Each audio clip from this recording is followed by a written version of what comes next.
Pemirsa, dalam rangka perayaan Hari Ulang Tahun ke-493 DKI Jakarta, Selamat Pagi Indonesia menghadirkan sosok-sosok inspiratif yang karya dan pemikirannya lestari bagi kemajuan Ibu Kota Republik Indonesia. Kali ini kita akan hadirkan Ibu Hadiana, sosok perempuan yang mendedikasikan hidupnya bagi pendidikan warga Jakarta. Membuat guru yang menggunakan dan anak murid yang menerima manfaat dari apa yang sudah dibuat oleh orang tua murid. Berawal dari rasa prihatin dengan pendidikan anak-anak di sekitar rumahnya, Hadiana nekat mendirikan TK dan PAUD di teras dan di kamar rumahnya di kawasan Jagakarsa, Jakarta Selatan pada tahun 2004. Berbekal kemampuan menjahit, ibu tiga anak ini menghias teras dan kamar menjadi ruangan menyenangkan untuk bermain dan belajar. Banjir tahun 2007 justru dianggap membawa berkah tersendiri bagi Hadiana. Banjir yang membawa hanyut alat belajar di sekolah kecilnya justru tak menyurutkan semangat Hadiana. Ia malah memanfaatkan sampah-sampah yang menumpuk dari banjir sebagai alat pembelajaran bagi para muridnya.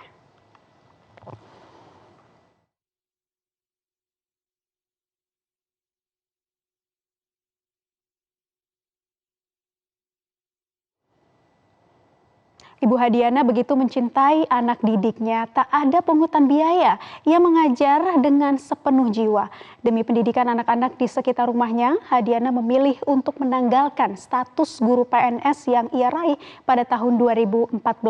Atas dedikasinya, Hadiana pun diganjar penghargaan Ibu Kota Awards bidang penggerak pendidikan. Mengapa Ibu Hadiana rela melepas SK PNS-nya demi anak-anak di sekitar rumahnya? Kita akan bahas lengkapnya bersama dengan Ibu Diana melalui sambungan telepon saat ini. Selamat pagi, Ibu Diana, apa kabar? Ya, alhamdulillah, selamat pagi, Bunda. Sehat selalu ya, Bu Diana. Alhamdulillah sehat. Bu Diana, sebelumnya bisa diceritakan dulu dong bagaimana sih perjuangan Ibu yang berasal dari Sumedang akhirnya pindah ke ibu kota, mengadu nasib sampai akhirnya bisa membuka sekolah TK dan PAUD sendiri nih, Bu. Iya, jadi memang awalnya dulu aku tinggal di Sumedang ya dengan segala keterbatasan di sana. Saya merantau ke Jakarta tahun 2000-an lah ya. Di tahun 2004 itu alhamdulillah saya bisa membuat PAUD sendiri dengan keadaan seadanya di kampung. Alhamdulillah saya buat di teras, saya buat di rumah, dan alhamdulillah muridnya di lingkungan kami. Banyak sih, kebetulan saya dulu tuh Bu RT ya, jadinya anak-anak tuh bisa kita rekrut. Oke, nah Bu, setelah 10 tahun TK dan PAUD di rumah Ibu berdiri, ini yang buat kita semua penasaran. Kenapa sih akhirnya Bu Diana ini rela meninggalkan status atau SK sebagai guru PNS? Kebetulan saya di rumah itu ya punya sekolah sendiri, yayasan juga punya sendiri, dan kayaknya tidak mungkin saya lepas dengan jumlah murid yang kurang lebih saat itu kurang lebih 60.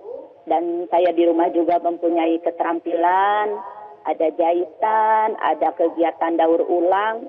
Kalau saya pegawai negeri, otomatis itu akan ditinggalkan semuanya. Dan yang terpenting, alhamdulillah, suami pegawai negeri juga, jadi kami pilih salah satu. Jadi saya lebih memilih mengelola PAUD dengan keluarga, dan suamilah yang ambil sebagai CPNS. Mungkin itu ya yang lebih kenapa saya meninggalkan CPNS itu. Saat ini sudah 16 tahun Bu Diana mendirikan PAUD dan juga TK. Ada berapa Bu saat ini murid-muridnya? Murid tahun ini ada kurang lebih 60. Itu dari mulai usia 2, dari 2 tahun sampai 6 tahun.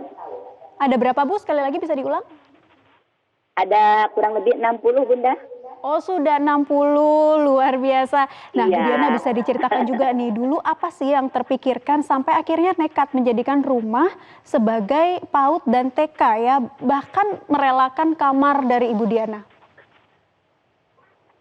Jadi gini ya, kebetulan kalau TK itu kan memang harus semuanya standar, harus punya lokasi yang sesuai, harus mempunyai ruang bermain, harus mempunyai latar untuk anak bermain, belajar. Ya, saya usahakan semaksimal mungkin supaya anak-anak bisa bermain dengan senang. Saya alhamdulillah dapat warisan ya dari orang tua, dapat kamar-kamar yang saya sulap menjadi sekolah.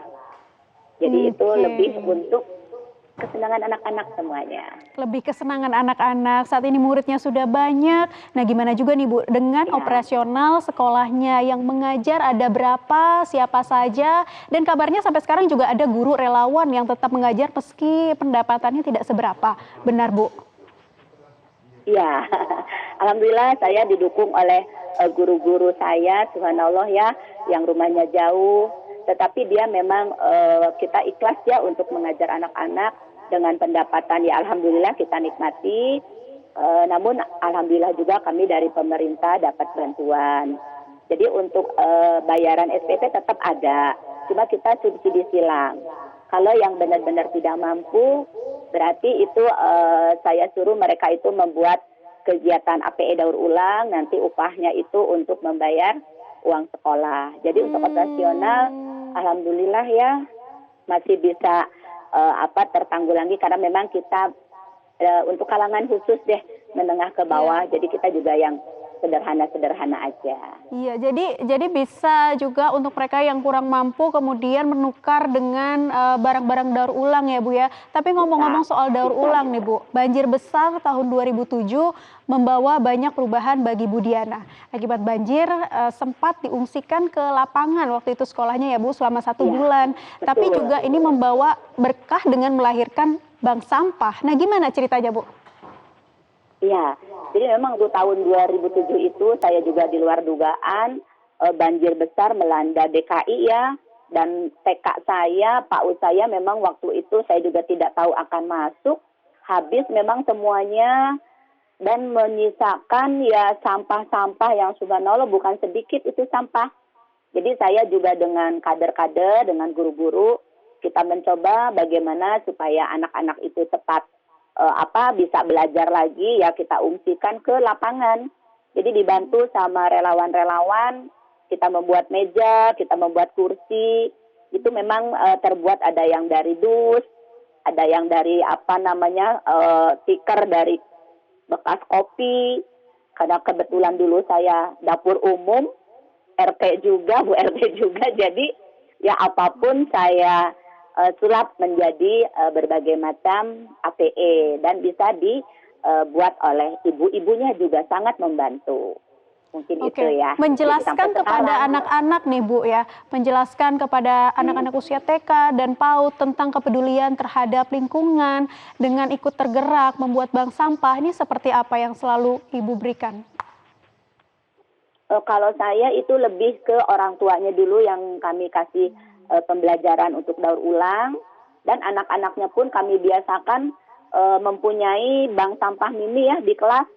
Jadi tuh kalau mereka makan, nah itunya tuh kami buat simpen di ada tempat sampah khusus buat anak-anak.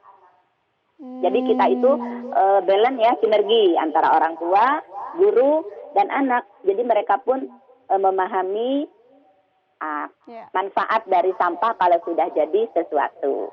Baik, dan sesuatunya juga begitu luar biasa ya Bu ya, atas kerjasama dari anak-anak bisa menghasilkan karya.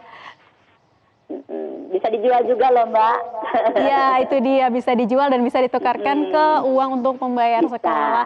Ibu, selama masa pandemi ini gimana Bu proses kegiatan belajar mengajarnya? Alhamdulillah sih masih berjalan lancar ya. Tapi ada sebagian anak memang yang tidak memiliki HP atau dengan berkendala dengan internet. Itu alhamdulillah saya sendiri yang keliling. Jadi saya cari anak-anak yang kurang ya. Nah lalu saya kasih pembelajaran dan saya kasih materi. Alhamdulillah masih berjalan. Ya, enggak. Justru unik. Kalau di saya justru tuh unik ya. karena di rumah juga kami setting juga. Oke, Bu Diana, terakhir pertanyaan untuk Bu Diana jelang HUT DKI ke-493, apa harapan Ibu untuk Ibu Kota? harapan saya mungkin ya di ibu kota ini bisa lebih indah khususnya untuk guru-guru PAUD ya, untuk bisa berkolaborasi, berkreasi sehingga anak-anak PAUD ini bisa bisa belajar ya dengan senang walaupun di rumah, walaupun dengan bahan-bahan bekas ya yang ada di rumah bisa kita sulap, bisa untuk belajar dengan senang. Mungkin itu ya harapan dari saya. Baik, terima kasih Ibu Diana sudah berbagi inspirasi dan bergabung bersama kami di Selamat Pagi Indonesia. Sehat-sehat selalu dan terus menginspirasi. Iya.